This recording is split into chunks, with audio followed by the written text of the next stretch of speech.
Merci les frères. Vous savez, on a une bonne équipe de louanges qui nous bénit. Quand on vient louer ici, ce n'est pas juste pour, comme Zor le disait, ce n'est pas juste pour passer le temps. Il y a quelque chose qui se passe.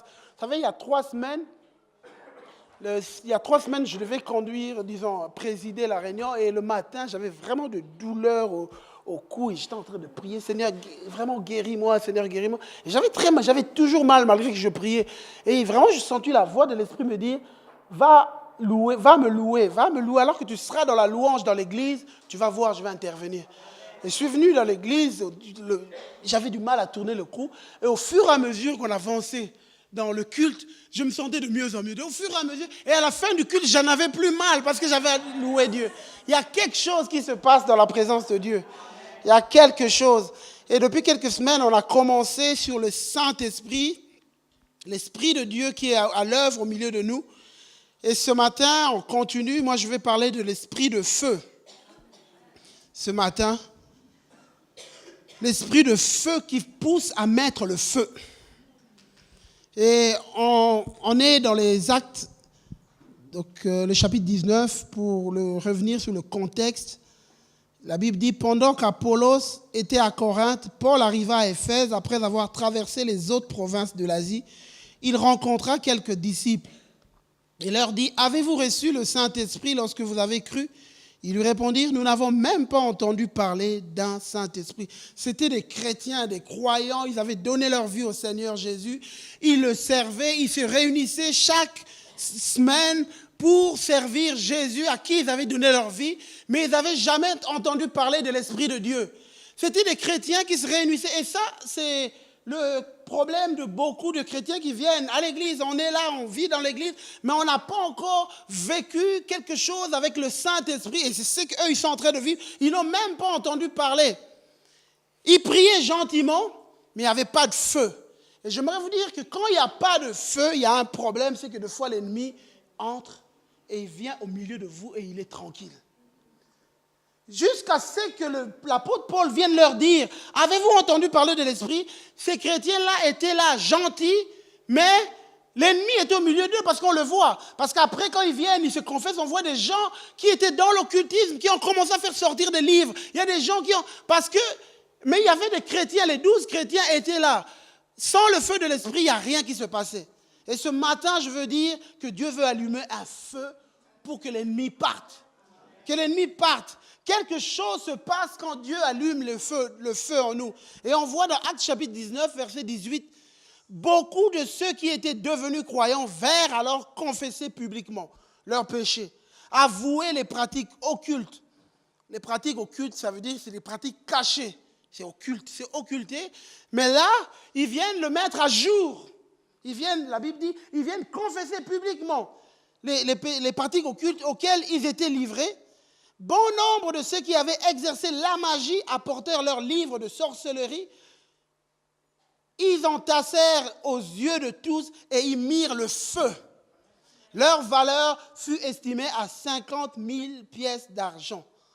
Il y avait un feu qui brûlait en eux, parce que quand l'apôtre Paul a prié pour ces gens, il y a un feu qui a été allumé en eux, et parce qu'il y avait un feu qui était allumé en eux, on les voit venir confesser publiquement, et on les voit venir avec les œuvres de l'ennemi, le mettre à feu. Il y a quelque chose qui se passe, j'ai même mis une image d'une flamme. Il y a quelque chose qui se passe quand Dieu allume le feu. Et moi je crois, sincèrement, moi je le crois pour ma vie, que Dieu veut mettre le feu. Il veut allumer un feu. C'est ce que Jean-Baptiste disait. Il leur dit à tous, moi je vous baptise d'eau, mais il vient celui qui est plus puissant que moi. Je ne suis pas digne de délier la courroie de ses souliers. Lui, il vous baptisera du Saint-Esprit et de feu. Il vous plongera dans le feu, il vous mettra dans le feu. Votre vie va être embrasée. Et ce matin, je veux dire que Dieu veut embraser ta vie. Il veut mettre le feu. Et quand il y a le feu, il y a quelque chose qui se passe. Il y a quelque chose qui se passe. Et ce matin, je vais parler de 2 points. Un feu qui embrase et qui manifeste. Un feu qui détruit et qui ruine. Un feu qui embrase et qui manifeste. Quand le feu est allumé dans nos vies, on ne se cache plus. Vous savez, quand on regarde Pierre, avant la Pentecôte, il aimait Jésus. Mais quand il s'est retrouvé devant de discuter, il a eu honte, il a eu peur. Et il y a tellement beaucoup de chrétiens qui sont des chrétiens qui aiment Dieu, qui viennent à l'église. Et vous savez comment de fois dans la semaine, quand vous vous trouvez avec des gens, vous avez peur, vous avez honte d'exprimer que vous êtes chrétien. Vous savez comment tant de fois vous avez peur d'exprimer ce que vous êtes. Vous le savez. Vous le savez. Et Pierre n'est pas le seul chrétien à être dans cette situation. Il y a beaucoup de chrétiens. Tant que le feu n'est pas allumé, on vient à l'église. Tous les dimanches, on est à des bons chrétiens. On vient à l'église, on pratique sa vie religieuse. Mais à l'extérieur, il n'y a rien qui brûle, il n'y a rien qui se passe. Mais on n'impacte pas, il n'y a rien. Pourquoi? Parce qu'il n'y a pas de feu. Parce qu'il n'y a pas de feu, il n'y a rien. Mais par contre, quand le feu est mis dans notre cœur, quand Dieu met le feu, on est libéré de nous-mêmes. Et moi, j'étais en train de réaliser ça, je vous le dis, même pour moi-même. On est des fois trop conscient de nous-mêmes. On est des fois trop conscient de ce que nous sommes, de ce qui nous manque. Et des fois, ça nous bloque. Que ce soit à l'église, on n'arrive pas à prier en public. Que ce soit dans nos relations avec les gens, on n'arrive pas à exprimer qui nous sommes vraiment. Et tant que le feu n'est pas allumé, il y a quelque chose qui se passe. Vous savez, moi, je l'ai expérimenté. Moi, ce jour-ci, Dieu est en train d'allumer un feu dans mon cœur. Dieu est en train d'allumer. Vous savez, sur Facebook, j'ai beaucoup d'amis sur moi, sur Facebook. Il y a même des parents, des amis de Naël. Et tous ne savent pas forcément que je suis chrétien. Parce que j'accepte beaucoup de gens. Et dernièrement, j'étais en prière et puis, vraiment, alors que ça brûlait dans mon cœur, le Seigneur m'a dit de faire quelque chose. Parce que tout le monde ne sait pas. Le Seigneur m'a dit, quand je sentais ce feu brûler en moi, et puis peut-être il y en a qui ont vu, j'ai écrit sur Facebook, je crois en Jésus. Vous savez pourquoi j'avais fait ça? Peut-être qu'il y en a qui n'ont pas compris. Mais il y avait quelque chose qui se passait en moi et je pensais que ça avait l'impact spirituel. Il y avait quelque chose. J'ai fait une confession de foi en public, je l'ai déclarée sur Facebook. Et pour moi, c'était pour même les gens avec qui je venais de faire connaissance, qui ne savaient pas forcément que j'étais chrétien, parce que quand je viens, je me présente aux gens, je ne dis pas Christian Foundou, chrétien, non. Non, je ne le fais pas. Mais ces jours-là, le matin, je me suis réveillé, je sentais que ça brûlait dans mon cœur, je l'ai posté. Je l'ai posté et parce que je crois, et je sentais vraiment, quand ça brûle, ça ne peut pas être retenu.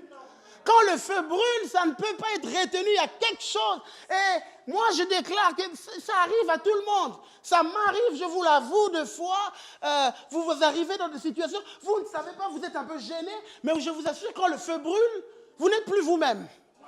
Je ne dis pas d'être fou, je ne dis pas de manquer de sagesse, mais je dis d'exprimer ce que Dieu a mis en vous. D'exprimer. Et quand ça brûle, et c'est ça ce qu'ils sont en train de faire, on les voit, on dit beaucoup de ceux qui étaient devenus croyants vinrent alors confesser publiquement. Et je veux te dire, mon frère, tu as besoin d'être délivré de toi-même. Tu as besoin d'être délivré de tes gènes. Tu as besoin d'être délivré de toutes ces choses qui t'empêchent. Qu'est-ce qu'on va penser de moi? Qu'est-ce qu'on va dire? Sois libre de toi-même. Laisse brûler le feu. Alors, confessez publiquement leurs péchés. Avouer les pratiques occultes. Ils le faisaient en cachette. Ils sont venus en public l'annoncer parce qu'il y avait un feu qui brûlait. On l'a vu avec Pierre. On le voit avec nous. Et j'aimerais vraiment dire à chacun de nous, Dieu veut allumer un feu. Il veut mettre un feu. Et je crois que tant qu'il n'y a pas ce feu, il est difficile que les chrétiens brûlent. Il est difficile que les chrétiens influencent. Il est difficile que les chrétiens impactent. Il faut qu'il y ait un feu. Quand le feu est allumé, on ne s'inquiète plus de ce que les gens vont penser de nous. On est ce que Dieu, on exprime ce que Dieu. Et je redis encore, je ne dis pas aux gens d'être manqués de sagesse, de dire des choses n'importe quand, n'importe comment. La Bible dit chaque chose a son temps. Il faut savoir comment le faire, mais il ne faut pas le cacher. Il faut l'exprimer, il faut que ça sorte. Notre image n'est plus un obstacle. Dans Juge chapitre 13, quand on parlait de Samson, la Bible dit, l'Esprit de l'Éternel commença à l'agiter, à marchaner d'âne entre Tsoréa et Estao. C'est des noms compliqués. Moi, ce qui me retient seulement, l'Esprit de Dieu commença à l'agiter. L'Esprit de Dieu, quand le feu brûle, vous savez, quand vous mettez le feu à un endroit, les gens ne restent pas tranquilles. Si on met le feu ici, tout le monde va se lever, on va courir, on va sortir. Et quand tu brûles pour Dieu, tu ne restes pas tranquille. La Bible dit, l'esprit l'agité. L'agité, l'esprit l'agité, le poussait à faire des choses. Samson était, l'esprit l'agité, le poussait à faire des choses pour Dieu. L'esprit, et des fois, on peut voir ça comme zèle. Le zèle, donc il était zélé pour Dieu, il y a quelque chose. Et vous savez, le zèle, en grec, c'est zélos, et le zèle veut dire l'agitation de l'esprit, ardeur, ferveur de l'esprit, la férocité de l'indignation. Il y a quelque chose. Quand on allume un feu, ça nous pousse à l'action.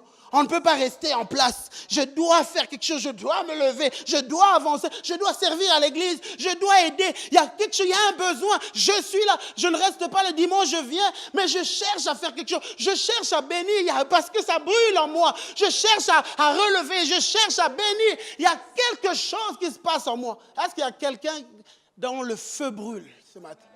Il faut que ça brûle. La Bible dit dans le psaume 104, il fait des vents ses messagers, des flammes de feu ses serviteurs. C'est ce que Dieu fait. Il y a un prédicateur qui s'appelle Samuel Chadwick. Chadwick dit ceci, les hommes embrasés sont invincibles. L'enfer tremble quand les hommes s'enflamment. L'Église est impuissante sans le feu du Saint-Esprit. Sans la flamme, la ferveur du Saint-Esprit, l'Église n'accomplira jamais sa mission. Pourquoi? Parce qu'ils resteront cachés. Et souvent, les églises, c'est ce qui se passe. On aime juste être entre nous, on se fait du bien, on est là, de temps en temps, puis il y a quelqu'un qui prophétise, on est là, on se connaît un peu ce qu'on fait entre nous, et puis il y a quelque chose qui se passe entre nous, on est là, mais il n'y a pas le feu. Il n'y a pas le feu qui nous pousse en dehors de l'église, à l'église, en dehors de l'église, qu'on exprime ce que Dieu a mis en nous. Et je t'assure, mon frère, je t'assure, ma soeur, il faut que ta vie change.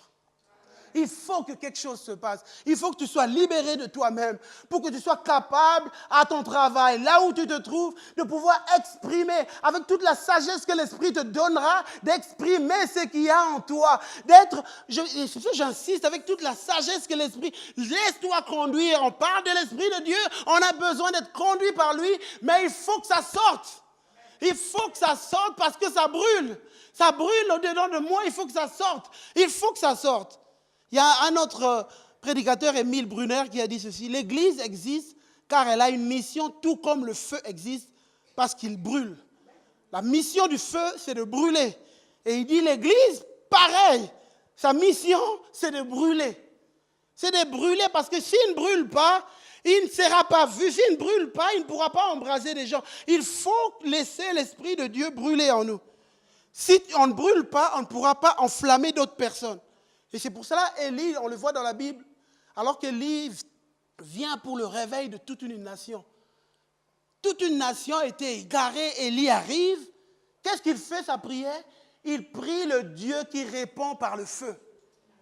Il prie le Dieu qui répond par le feu. On le voit dans 1 Roi chapitre 18, verset 24.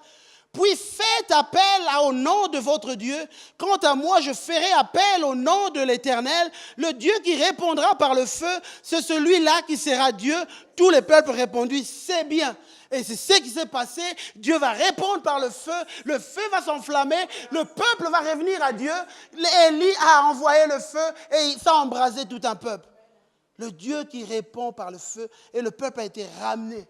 Et moi, je crois que si le feu ne brûle pas, il est impossible qu'on embrase des gens. Il est impossible qu'on touche des gens. Il est impossible que quelque chose se passe autour de nous. Vous savez, dans la Bible, on voit un moment, Moïse, quand il arrive, alors qu'il est dans le désert, il avait l'habitude de voir des buissons. Mais il ne s'arrêtait pas sur ces buissons. Il passait devant des buissons, il ne s'arrêtait pas. Mais un jour, il arrive, il voit un buisson en feu. Et ce buisson, le feu ne s'éteignait pas. Moïse, qu'est-ce qu'il fait? Il se rapproche pour regarder. La Bible dit, Moïse dit, je vais me détourner pour voir quelle est cette grande vision. Pourquoi le buisson ne se consume point? Il vient voir. Et j'aimerais t'annoncer que tant que tu n'as pas de feu, tu seras comme ces buissons qui étaient dans le désert.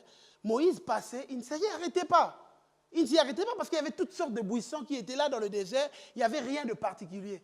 Et c'est ce qui se passe souvent quand l'église n'a pas de feu. Les hommes passent, ça leur dit rien. Il y a plusieurs églises partout. Il y en a plusieurs, ça leur dit rien. Ils passent à côté. Il n'y a rien qui change pour eux. Mais ce jour-là, Moïse s'est arrêté devant le buisson qui avait le feu. J'aimerais vous dire, quand l'église prend feu, les hommes s'arrêtent. Des hommes s'arrêtent pour voir qu'est-ce qui se passe. Qu'est-ce qui se passe dans ces lieux? Qu'est-ce qui se passe dans ta vie? Les hommes s'arrêtent devant ta vie. J'aimerais savoir qu'est-ce qui se passe. Et ils viennent te poser des questions parce qu'ils voient un feu brûler en toi. Ils s'approchent. Et quand ils s'approchent, tu les embrases. Tu les embrases. On a besoin d'embraser les gens. Parce qu'il y a un feu qui brûle en toi. Les gens se rapprochent. J'aimerais savoir ce qui se passe dans ta vie. Et quand les gens viennent, tu ouvres la bouche, ils sont embrasés. Ils sont embrasés. C'est ce que John Wesley avait dit. Il a dit, prends feu avec enthousiasme et les gens viendront de loin pour te voir brûler. Ça, c'est un homme qui a fait des grandes choses dans sa génération, John Wesley. C'est vraiment un grand évangéliste, un grand prédicateur. Et il dit, prends feu avec enthousiasme. Laisse Dieu brûler le feu en toi avec enthousiasme. Et les gens viendront de loin pour te voir brûler. Et je déclare que Dieu va nous faire prendre le feu avec enthousiasme dans ce lieu. Et les gens viendront nous voir brûler. Les gens viendront voir l'église Parole d'Espoir brûler. L'église Parole d'Espoir va prendre feu. Les chrétiens que nous sommes, nous allons prendre feu et les gens viendront nous voir brûler. Moi, en tout cas, pour ma part, je ne sais pas en ce qui te concerne, moi, j'ai décidé de brûler. J'ai décidé que ça brûle dans mon cœur. J'ai décidé, il faut que le feu, chaque matin, chaque jour, je me réveille, je dis, Seigneur, je veux ton feu chaque jour. Je veux brûler pour toi chaque jour. Vous savez, pour que le feu revienne, peut-être que tu l'avais, tu l'as perdu, peut-être que c'est parti, peut-être que ça n'a jamais eu lieu. Moi, je te dis, vous savez, Élie, avant que d'appeler le feu du ciel, qu'est-ce qu'il a fait? La Bible dit, on voit, il a pris 12 pierres qui représentaient les 12 tribus d'Israël, il les a mis en place, et puis la Bible dit, il a rétabli l'autel. Avant que le feu tombe du ciel, il a mis les 12 tribus, ça veut dire, les 12 pierres représentaient les tribus, ça veut dire que chaque personne, il est consacré à Dieu. Donc ça veut dire que toi, si tu veux que le feu revienne, si tu veux brûler à nouveau, redonne-toi à Dieu, redonne ta vie à Dieu. Et puis la Bible dit, il restaurera l'autel, ça veut dire, reviens dans la présence de Dieu. Reviens dans ce lieu de vie, dans ce lieu de feu. Reviens dans la présence de Dieu. Prends au sérieux. Je vais vous dire quelque chose. C'est trop sérieux. C'est trop sérieux pour juste négliger. C'est vraiment trop sérieux. Tu dois prendre ta vie de prière au sérieux parce que c'est vraiment sérieux. Moi, c'est ce que dans mon cœur, ces jours-ci, vraiment, il y a quelque chose qui monte. Dieu me dit, c'est trop sérieux. Il y a des vies qui peuvent être perdues. Il y a des enfants qui peuvent mourir. Il y a des choses qui peuvent se passer si tu ne veilles pas, si tu ne te tiens pas dans la présence, parce que c'est trop sérieux. Ta vie, c'est trop sérieux. Il faut que tu veilles, rétablis l'autel, choisis des jours et vraiment fais ça avec rigueur, en recherchant Dieu et tu vas voir le feu va à nouveau brûler.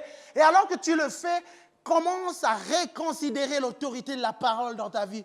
Commence à reconsidérer l'autorité de la parole. Laisse la parole de Dieu avoir autorité sur ta vie. Laisse Dieu avoir autorité sur ta vie. Peu importe que tu aies raison ou pas. Moi, je vais vous dire quelque chose. Le but, ce n'est pas d'avoir raison. Je n'ai pas besoin d'avoir raison. Je veux juste que Dieu soit glorifié dans ma vie. Je veux juste que Dieu soit élevé. Je m'en fous de Christian. Je m'en fous de mes raisonnements. Je veux Dieu dans ma vie. Je veux Dieu dans ma vie et c'est lui qui doit gagner dans ma vie. Je n'ai pas besoin de discuter avec Dieu. Si Dieu me dit à gauche, je vais à gauche. S'il me dit à droite, je vais à droite. Je m'en fous de ce que je pense. Je veux Dieu. Je veux Dieu. Et quand tu rétablis l'autorité de la parole, il rallume un feu. Vous savez, dans la Bible, on voit des disciples de Jésus. À un moment, ils ont traversé des moments difficiles, on a crucifié Jésus, ils sont mal, ils sont juste là sur le chemin de Maïs en train de dire, de regretter que ça ne va pas, tout va mal, et ils sont en train de marcher, et puis ils rencontrent Jésus. Jésus se met à discuter avec eux. Et puis, vous savez, qu'est-ce que Jésus a commencé à faire? La Bible dit que Jésus a commencé à leur parler des Écritures. Il a ouvert la Bible, disons, c'est en image. Il n'y avait pas de Bible. Mais il a commencé à décrire, la Bible dit, de Moïse jusqu'au prophète. Il a commencé à dire tout ce qui était dit à son sujet. Et puis, à un moment, soudainement, Jésus part, écoutez ce que les disciples disent. Alors, leurs yeux s'ouvrirent. Ils le reconnurent, mais il disparut à leur égard. Ils se dirent l'un à l'autre, notre cœur n'était-il pas brûlant en nous, tandis qu'il nous parlait sur la route et nous ouvrait les Écritures. À l'instant même, ils se levèrent et retournèrent. Et j'aimerais te dire, quand tu laisses Dieu prendre autorité, quand tu lis la Bible, ça brûle en toi. Ça brûle. Il y a ce que les disciples disent. Nos cœurs n'étaient-ils pas brûlés? Vous savez, moi, des fois, dans la maison, ça brûle. Ça brûle même là, mais des fois, je me contiens. Je me dis, contiens-toi, Christian, j'ai envie de sauter. Ça brûle. Ça brûle. Ça brûle. Tu lis une parole. Waouh, c'est fort, ça, tu écris. Ça brûle. Laisse la parole reprendre vie, reprendre autorité. Et la parole de Dieu va brûler en toi. Va brûler en toi. Dieu veut rallumer le feu. Il faut laisse-le rallumer le feu en toi. Laisse-le rallumer le feu en toi. Reviens vers lui. Restaure l'autel. Redonne-toi à lui. Laisse la parole prendre autorité en toi et tu vas voir, le feu va s'allumer à nouveau. Le feu va s'allumer. Et deuxième point, un feu qui détruit et qui ruine. Dans Actes, chapitre 19, verset 18, il est dit, bon nombre de ceux qui avaient exercé la magie apportèrent leurs livres de sorcellerie, les entassèrent aux yeux de tous, y mirent le feu. Leur valeur fut estimée à 50 000 pièces d'argent. J'aime bien parce qu'on veut montrer la valeur de ce qu'ils avaient fait. Ça leur faisait mal parce que c'est de l'argent. Ils avaient investi sur ça, ils faisaient ces choses, ils avaient investi. Ça leur coûtait de faire ça. Mais là, à ce moment-là, ils se disaient, peu importe ce que nous perdons, ce que nous voulons, que les œuvres de ténèbres soient détruites. Quand le feu est allumé, les œuvres de ténèbres sont détruites. Quand le feu brûle, l'ennemi est exposé, il sort de sa cachette. L'ennemi est exposé et il sort de sa cachette. Quand le feu brûle, l'ennemi ne reste pas au même endroit. Nous détruisons ses œuvres. Vous savez, je voulais vous montrer une histoire qui, pour moi, vraiment, ce week-end m'a beaucoup parlé. L'histoire de Paul. C'est vraiment, moi, je pense que c'est une image spirituelle. Dans Actes chapitre 28, verset 3, à partir du verset 3 à 5, la Bible dit, Paul avait ramassé un tas de broussailles. Il était en train de les mettre sur le feu quand, sous l'effet de la chaleur, une vipère en est sortie et s'est accrochée à sa main. Lorsque les habitants de l'île ont vu l'animal suspendu à sa main, ils se sont dit les uns les autres, cet homme est certainement un meurtrier, puisque la justice n'a pas voulu le laisser vivre, bien qu'il ait été sauvé de la mer. Mais Paul a secoué l'animal dans le feu et n'a ressenti aucun mal. Ces gens s'attendaient à le voir enfler et tomber mort subitement.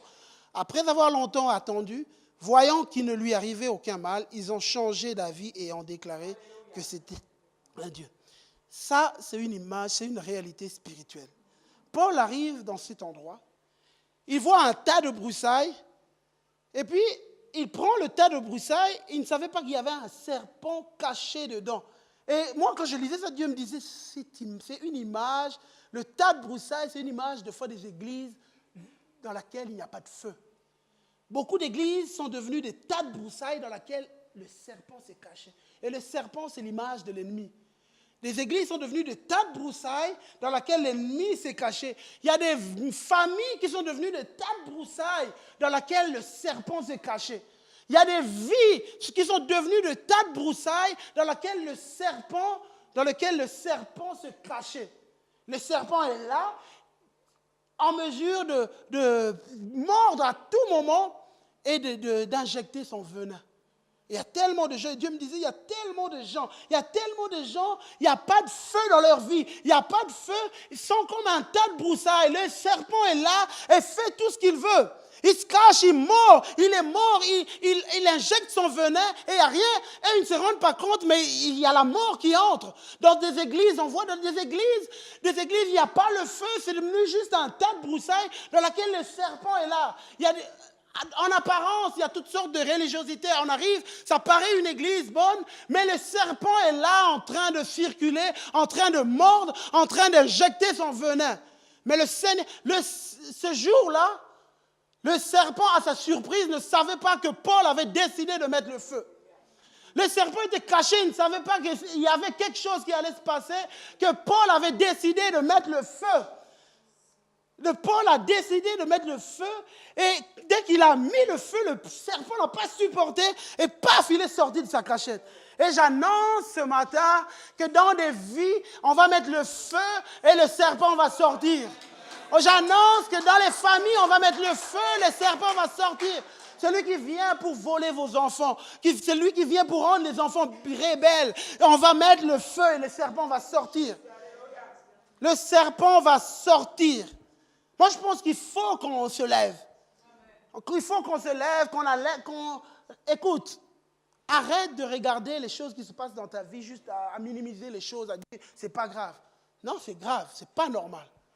C'est pas normal quand des enfants se détruisent. C'est pas normal quand depuis des années, on voit de génération en génération, il y a des choses qui se passent dans des familles. Il y a des choses qui se sont passées dans les familles, dans les parents, qui se passent dans les enfants et qui se passent dans d'autres générations. C'est pas normal. Il faut se lever dans la prière, se lever et mettre le feu. Il faut se lever. Il faut réagir. Comme Jésus a réagi, on le voit dans Jean chapitre 2. La Bible dit, la Pâque des Juifs était proche et Jésus monta à Jérusalem. Il trouva dans le temple les vendeurs de bœufs, de brebis et de pigeons, les changeurs assis. Ayant fait un fouet avec des cordes, il les chassa tous du temple, ainsi que les brebis, les bœufs. Il dispersa la monnaie des changeurs et renversa les tables. Et il dit aux vendeurs des pigeons, ôtez cela d'ici, ne faites pas de la maison de mon père une maison de trafic. Ses disciples se souvinrent qu'il est écrit, le zèle de ta maison me dévore, ou je dirais en d'autres termes, le feu de ta maison me dévore. Le temple à Jérusalem était devenu un endroit dans lequel le serpent s'était introduit. Il y avait les voleurs qui venaient, qui s'étaient introduits. C'était un endroit qui était censé devenir un endroit de prière, mais l'ennemi s'était introduit. Mais la religiosité continuait. On faisait des pratiques religieuses, mais en même temps, l'ennemi était là. Il faisait ces choses. Et Jésus arrive. Jésus se met en colère. Alors moi, j'aimerais dire à certains qui pensent que Jésus, c'est un mou qui parle juste comme ça. Mais là, Jésus s'est fâché. Il s'est mis en colère. Et puis, il a pris des cordes. Il a pris le temps de fabriquer un fouet qui allait être vraiment terrible. Il le prend, il commence à fouetter. Waouh, moi, je suis choqué. Jésus, c'est dans la Bible. Jésus. Jésus, tu m'étonnes, je ne savais pas que tu étais comme ça, mais comment tu peux faire ça, Jésus? Moi, j'ai toujours cru que Jésus, il est paisible, il est calme, il allait venir parler aux gens calmement. Non, mais Jésus, pourquoi tu fais ça? Jésus était en colère parce que quand l'ennemi entre, quand les voleurs entrent dans le temple, ce n'est plus le moment de parler calmement, il faut les chasser, se lever en colère. Et je te dis, mon frère, quand l'ennemi vient détruire ta famille, quand l'ennemi fait des choses mauvaises dans ta famille, ce n'est plus le moment de rire, de passer du temps à regarder la télé. Il faut que tu te mettes en colère, que tu fabriques un fouet, que tu te mettes à chasser. À chasser. Moi, il ne faut plus que ça continue. Tu dois dire que non, ça ne peut plus continuer. Ça ne peut plus continuer, il faut le chasser. Se mettre en colère, il faut se mettre en colère. Vous savez, peut-être que ça peut vous choquer, mais moi je pense qu'on ne se met pas en colère contre les hommes, on se met la colère contre la situation, contre l'ennemi qui est derrière. On voit dans la Bible, dans Ézéchiel chapitre 3, verset 14, Ézéchiel dit ceci, l'esprit m'enleva, m'emporta, j'allais irrité et furieux, la main de l'Éternel agissait sur moi avec puissance. Peut-être que ça peut sembler contradictoire. J'étais furieux, la main de l'Éternel agissait avec puissance. Ça veut dire que Dieu, vous savez, moi je vais vous dire, je suis en train de comprendre ça ces jours-ci, il y a des choses qui énervent Dieu. Et quand ça énerve Dieu, ça doit t'énerver. Qu'est-ce que je veux dire? Quand l'ennemi saccage les vies des gens, ça énerve Dieu. Pourquoi? Parce qu'il a payé le prix. Il nous aime, il a payé le prix. Et quand il te voit subir des choses de l'ennemi, ça l'énerve. Et il veut que tu reçoives les sentiments qu'il a et que tu réagisses. Il faut que tu réagisses. Laisse ma famille, laisse mon mariage vivre en paix. Lève-toi. Quand le feu s'allume, on part en guerre. On part en guerre dans Juge chapitre 3, il est dit, l'Esprit de l'Éternel fut sur lui, il devint juge, ça c'est Othniel, en Israël, il partit pour la guerre. L'Éternel livra entre ses mains Gushashrishtaim, roi de Mésopotamie, et sa main fut puissante contre Gushtarim. Bon. Et on voit encore dans la Bible un moment Samson. Dans Juge chapitre 15, verset 3, Samson leur dit, « Cette fois, je ne serai pas coupable envers les Philistins. Si je leur fais du mal, Samson s'en alla, il attrapa 300 renards, prit des flambeaux, puis il attacha des renards par la queue, 2 par 2, en mettant une torche au milieu de queue. Il alluma les flambeaux, lâcha les renards dans les blés de Philistins et mit ainsi le feu au tas de gerbes, au blé sur pied et même aux plantations d'oliviers. Samson, ça c'est quelque chose ça a une réalité spirituelle. Ça veut dire que par ta parole, envoie le feu dans le camp de l'ennemi. Mets le feu, mets-toi en colère contre les œuvres de ténèbres. Ça ne doit plus continuer comme ça. Vous savez, on peut perdre du temps à discuter. On peut perdre du temps à discuter pendant ce temps l'ennemi avance.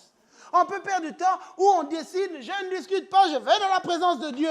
Je mets le feu, je prie, comme cette femme, elle pouvait continuer à argumenter avec son mari, à faire des choses. Mais là, elle a décidé, je vais chercher dans la présence de Dieu. J'ai dit à Satan, ça suffit. Et de la même manière que moi aussi, je dis, je n'argumente avec personne, moi je vais dans la présence de Dieu. Je n'argumente, si l'ennemi m'attaque, il vient avec tellement d'éléments, je m'en fous, je vais dans la présence de Dieu. Et là, sous l'onction, avec le feu de Dieu, je lui dis, arrête, stop. Stop. La Bible dit dans 1 Jean chapitre 3, verset 8, le Fils de Dieu apparut afin de détruire les œuvres du diable. Il a paru pour détruire les œuvres du diable. Alors, qu'est-ce que nous choisissons? Qu'est-ce que nous choisissons par rapport à ta famille, par rapport à tes enfants? Dieu ne te dit pas de vivre dans la peur, Dieu te dit de te lever. Dieu ne dit pas d'avoir peur pour tes enfants, mais Dieu te dit de te lever. Comme Zord disait la semaine passée, nous ne sommes pas des gens qui voient le diable partout, mais il y a des moments où il faut que nos yeux s'ouvrent dans des réalités. Il y a des moments où il faut comprendre. Et d'ailleurs, vous l'aurez remarqué, vous qui venez dans l'église depuis plusieurs mois, nous ne parlons pas de ce que je suis en train de dire régulièrement. Parce que nous ne sommes pas de ceux qui voient le diable partout. Mais il y a des moments où l'esprit nous conduit dans un combat. Et il faut réagir. Et il faut se battre.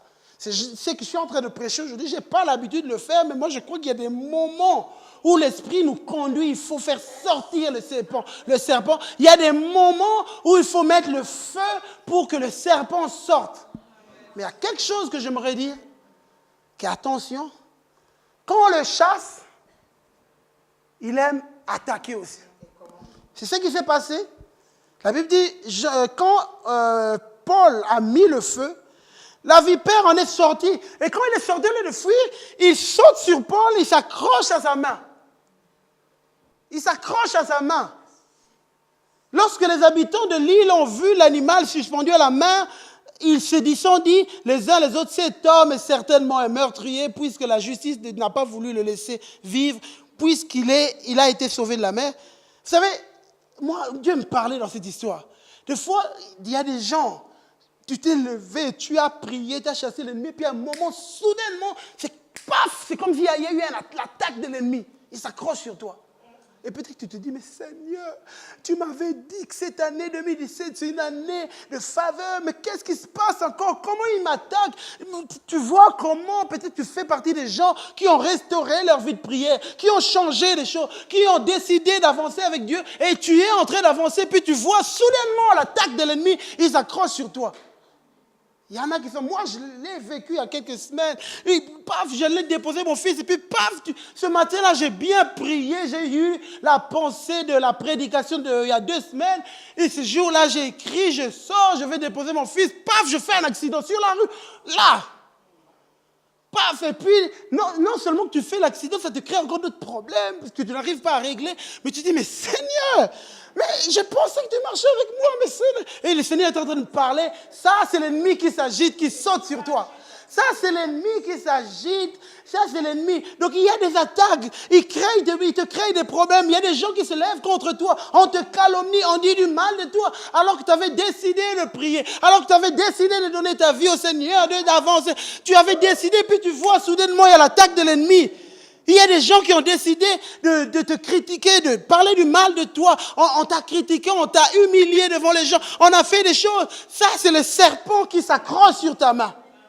C'est le serpent qui s'accroche à ta main. Il est sorti de sa cachette, il s'accroche sur ta main pour te décourager. Vous savez, c'est qu'à ce moment-là, quand le serpent est sorti, Paul pouvait crier, « Ah, c'est fini pour moi. Seigneur, pourquoi je suis ton serviteur? Mais pourquoi tu as permis ce serpent? C'est pourquoi? » Mais la seule chose qu'il a fait, savez-vous ce qu'il a fait? Il a secoué sa main. Il a jeté le serpent sur le feu. Et je sais que Dieu est en train de me dire, écoute Christian, peu importe ce qui se passe dans ta vie, peu importe, secoue ta main et jette le serpent dans le feu. Secoue, et je veux dire à quelqu'un ce matin, secoue ta main. Et peut-être il y a quelqu'un qui est en train de se dire, mais comment on secoue la main? Je demanderai aux musiciens de venir, je vais vous montrer comment secouer la main. Qu'est-ce qui se passe quand l'ennemi attaque soudainement? Qu'est-ce qui se passe quand l'ennemi attaque soudainement? Alors que tu vis avec Dieu, tu marches avec lui, et puis direct, il y a l'attaque soudaine de l'ennemi. Et Dieu me disait, secoue la main. Vous savez, il m'a montré comment secouer la main. Secoue la main, jette l'ennemi sur le feu. Ça veut dire, ne te laisse pas abattre. Ne te laisse pas abattre. Ne te débats pas avec les hommes. Ne laisse pas les sentiments amers t'envahir. Ne laisse pas la dépression t'envahir. Ne laisse pas la tristesse t'envahir. Ne laisse pas, mais ce que tu dois faire, viens, jette l'ennemi dans le feu. Comment tu le fais? Dieu me disait, c'est avec la louange. Fais-le avec la louange. Et je me suis rappelé, cette semaine, j'ai vécu ça. Ce serpent qui s'est accroché à moi. Il s'est accroché à moi. J'étais triste cette semaine. J'étais vraiment triste. Et le Seigneur me dit, secoue ta main. Secoue ta main. Et je me suis rappelé d'une chanson qu'on a chantée dimanche passé. Réjouis-toi. Que peu importe ce qui se passe dans ma vie, que je veux me réjouir en lui. Peu importe ce qui se passe dans ma vie, je veux me réjouir en lui. Et c'est ce que Paul et Silas ont fait. Ils servaient le Dieu fidèlement. Ils ont mis le feu dans une ville. Et puis le serpent est venu, s'est accroché à eux. Et le serpent les a mis en prison. Et en prison, on les a battus. Puis Paul et Silas pouvaient dire, mais Seigneur, nous te servons fidèlement, mais qu'est-ce qui se passe? On nous met en prison, et là on est en prison, on nous a battus. Mais Seigneur, tu vois le serpent qui est là. Et vous savez qu'est-ce qu'ils ont fait? Ils ont secoué la main. Et comment ils ont secoué la main? Ils ont commencé à louer. Et c'est ce que j'aimerais qu'on fasse maintenant. Peu importe ce que je vis maintenant, je veux, si vous pouvez mettre les paroles de cette chanson, je veux louer et chanter. Peu importe ce que je vis maintenant, c'est Christ qui vit. Je veux danser et louer, donc secoue la main ce matin. Peu importe ce que je vis maintenant, c'est le grand Dieu qui vit en moi. Son nom est Jésus. Je suis né vainqueur, plus que vainqueur. Alléluia. Je veux. Alléluia, Jésus. Ce matin, secoue ta main. Jette le serpent dans le feu. Alléluia. Je veux danser, je veux danser.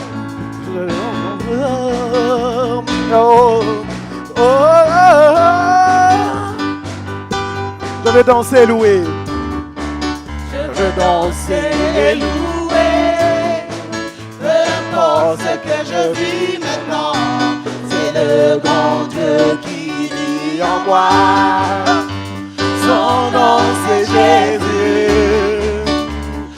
Je suis le vainqueur, plus que victorieux. Je suis l'héritier du royaume, rempli du Saint-Esprit. Je veux danser, je veux danser et louer. Peu importe ce que je vis maintenant, c'est le grand Dieu qui vit en moi. Son nom c'est Jésus. Je suis le vainqueur, plus que victorieux. Je suis l'héritier du royaume, rempli du Saint-Esprit. Je me réjouis en lui, je me réjouis en lui, je me réjouis en lui. Oui, plus que vainqueur, je me réjouis en lui, je me réjouis en lui, réjouis en lui, je me réjouis en lui. Oui, plus que vainqueur.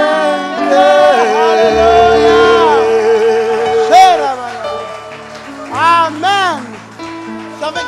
Alléluia. Vous savez quoi? Je n'ai pas encore fini ma prédication. Mais je vais juste dire pour conclure. La Bible dit dans Actes chapitre 28, Paul secouait l'animal dans le feu et la Bible finit, n'a ressenti aucun mal. Ça, ce qui veut dire, ça ne l'a fait aucun mal en lui. Peut-être qu'on l'a blessé, peut-être que le serpent l'a mordu, mais ça ne l'a pas mis mort, ça ne l'a pas détruit. Et de la même manière, je te déclare ce matin, peut-être que le serpent va s'accrocher à toi, mais ça ne va pas te tuer, ça ne va pas te mettre dans la dépression, ça ne va pas te mettre par terre. Alléluia, parce que tu vas secouer le serpent. Parce que Jésus a dit dans Luc chapitre 10, voici je vous ai donné le pouvoir de marcher sur le serpent, les scorpions et sur toute la puissance de l'ennemi et rien ne pourra vous nuire. Rien ne pourra vous nuire. Rien ne pourra vous nuire. Parole de vie dit ceci. Écoutez, je vous ai donné le pouvoir de marcher sans danger sur le serpent, le scorpion et d'écraser toute la puissance de l'esprit mauvais. Rien ne pourra vous faire du mal. Et Ésaïe, je finirai avec ce passage. Ésaïe dit ceci. Ésaïe 54, verset 17. Toute arme forgée contre toi sera sans effet. Et la version seconde 1978 dit ceci. Tout instrument de guerre fabriqué contre toi sera sans effet. Et la version Semeur dit ceci. Toute arme fabriquée pour te faire du mal n'atteindra pas son but. Alléluia. Et la version Martin dit ceci. Nulle arme forgée contre toi ne prospérera. Alors on va chanter le deuxième couplet. Toute arme forgée contre moi sera sans effet. On va le chanter, tu vas le croire, tu vas saisir. Secoue ta main, jette le serpent dans le feu. Toute arme forgée contre moi sera nulle et sans effet. C'est le grand Dieu qui vit en moi. Son nom c'est Jésus. Je suis le vainqueur. Je suis le vainqueur, plus que victorieux. Je suis un héritier du royaume, rempli du Saint-Esprit. Toute arme forgée contre moi sera nulle et sans effet. C'est le grand Dieu qui vit en moi. Son nom c'est Jésus. Je suis le vainqueur, plus que victorieux. Je suis un héritier du royaume. Encore une fois, toute arme forgée contre moi. Toute arme. Toute arme forgée contre moi sera nulle et sans effet. C'est le grand Dieu qui vit en moi. Son nom c'est Jésus. Je suis le vainqueur, plus que victorieux. Je suis un héritier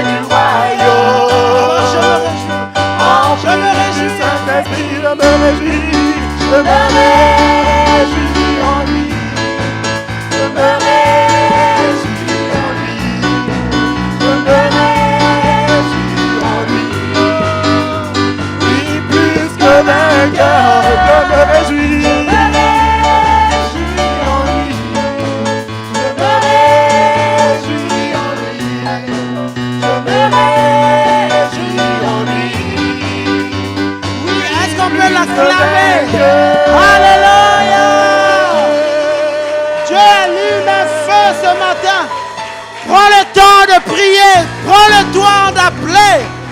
Parle. Alléluia. Oh Jésus. Alléluia. Lève-toi ce matin dans la prière. Parle à tes situations, déclare, repousse l'ennemi, ouvre la porte de manière spirituelle, fais sortir l'ennemi, dis-lui c'est fini, tu n'agiras plus dans ma famille de cette manière, tu n'agiras plus dans ma vie de cette manière, parle-lui, oh je refuse que tu emmènes des tristesses dans ma vie, alléluia, parle, alléluia. Christian a commencé par nous dire qu'il faut rebâtir l'autel ce matin. Afin que le feu tombe, il faut rebâtir l'autel. Ce matin, il y a des gens qui ont besoin de reconstruire l'autel, pierre après pierre, et chacune de ces pierres avait une importance.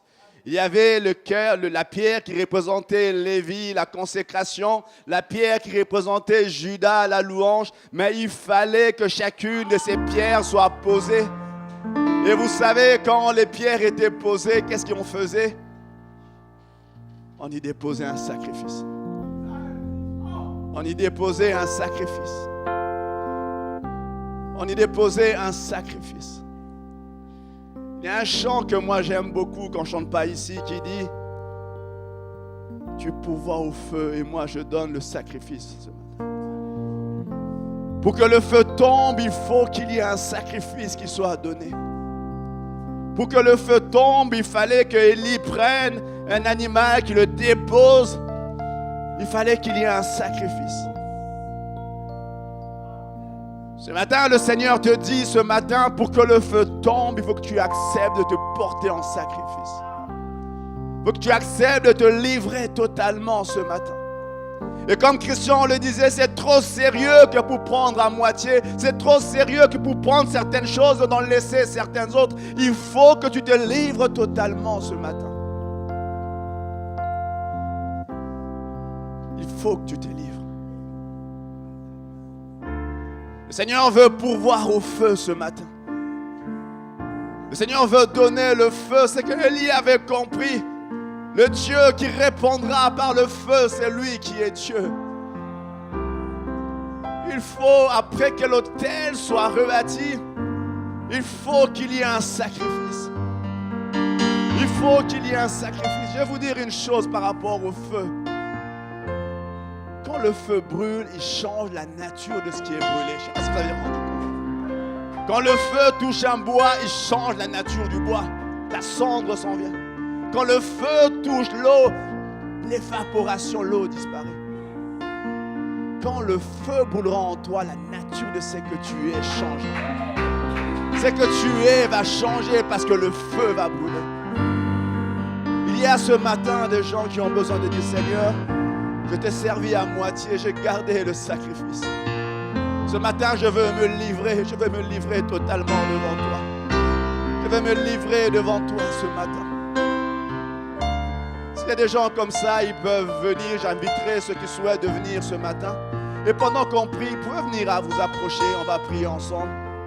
Il y a également ce matin des gens qui subissent une attaque terrible en ce moment.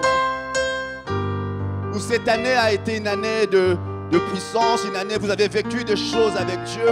Et vous croyez que les choses allaient commencer. Puis tout d'un coup, comme sortant de nulle part, il y a une vipère qui frappe.